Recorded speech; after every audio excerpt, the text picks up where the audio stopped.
ஒரு ஆற்றங்கரையின் ஓரம் ஒரு அழகிய நாவல் மரம் இருந்தது. அந்த மரத்தின் மேல் ஒரு குரங்கு வாழ்ந்து வந்தது. அந்த குரங்கு நாள்தோறும் அந்த மரத்தில் இருக்கும் பழத்தை பறித்து சாப்பிடும்.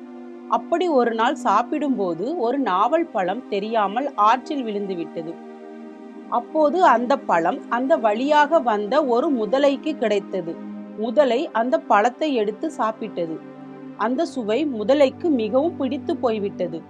உடனே அந்த முதலை, குரங்கே குரங்கே, இந்த பழம் மிகவும் சுவையாக உள்ளது, உன்னால் எனக்கு இன்னொன்று தர முடியுமா என்று கேட்டது. அதற்கு குரங்கும் மரத்தில் இருந்து சில பழங்களை பறித்து முதலைக்கு கொடுத்தது. அதன் பிறகு இருவரும் நல்ல நண்பர்களாக மாறினர். முதலை அடிக்கடி ஆற்றங்கரையின் ஓரம் வந்து குரங்கிடம் நாவல் பழத்தை வாங்கி சாப்பிடும். இது அடிக்கடி நிகழ ஆரம்பித்தது. ஒரு நாள் முதலை நாவல் பழத்தை தன் மனைவியிடம் கொண்டு கொடுத்தது. அதை சாப்பிட்ட மனைவி, இந்த பழமே இவ்வளவு சுவையாக உள்ளதே, அப்படி என்றால் அந்த பழத்தை நாள்தோறும் சாப்பிடும் அந்த குரங்கின் ஈரல் எப்படி இருக்கும் என்று நினைத்தது.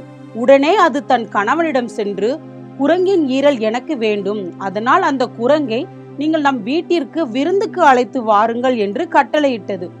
உடனே அந்த கணவன் முதலையும் ஆற்றங்கரையின் ஓரம் சென்று, நண்பா, உனக்கு இன்னைக்கு எங்க வீட்டுல விருந்துக்கு ஏற்பாடு செய்துள்ளோம், நீ கண்டிப்பாக வர வேண்டும் என்று அழைத்தது. குரங்கு முதலையிடம் கூறியது, ஐயோ, எனக்கு நீச்சல் தெரியாது, நான் எப்படி உன் வீட்டிற்கு வர முடியும் என்று கேட்டது. உடனே முதலையும், நண்பா, நீ என் முதுகின் மேல் ஏறிக்குள், நான் உன்னை பத்திரமாக என் வீட்டிற்கு கூட்டுச் செல்கிறேன் என்று கூறியது. குரங்கும் தனது நண்பன் முதலையை நம்பி அதன் மீது ஏறியது. முதலை குரங்கை தன் மனைவியிடம் அழைத்து சென்றது. உடனே அந்த மனைவி முதலை சத்தமாக சிரித்தது. உன்னை விருந்துக்கு அழைத்தேன் என்று பார்த்தாயோ, நான் உன் ஈரலை இப்பொழுது சாப்பிட போகிறேன் என்று கூறி ஏளனமாக குரங்கை பார்த்து சிரித்தது. குரங்கிற்கு என்ன செய்வதென்று புரியவில்லை. யோசிக்க ஆரம்பித்தது. அப்போது குரங்கிற்கு ஒரு யோசனை தோன்றியது.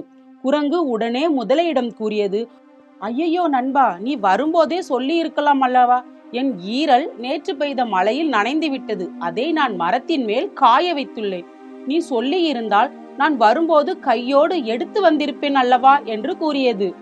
உடனே முதலையும் குரங்கிடம் இப்பொழுது என்ன செய்வது என்று கேட்டது. இதற்கு குரங்கு கூறியது, என்னை மீண்டும் கரைக்கு கொண்டு செல், நான் மரத்தின் மேல் காய வைத்திருக்கும் என் ஈரலை எடுத்துவிட்டு உன்னுடனே திரும்பி வந்து விடுகிறேன் என்று கூறியது. முதலையும் சரி என்று கூறி மீண்டும் தன் முதுகின் மேல் ஏற்றிக்கொண்டு கரையில் கொண்டு விட்டது. உடனே குரங்கு விறுவிறுவென்று தாவி மரத்தின் மேல் ஏறியது. பிறகு முதலையை பார்த்து கூறியது, ஏய் முட்டாள் முதலையே, உடலில் ஈரலை வெளியில் எடுத்து விட்டால் எப்படி உயிர் வாழ முடியும், நான் உன்னை ஏமாற்றுவதற்காகவே அப்படி செய்தேன் என்று கூறி வேகமாக சிரித்தது.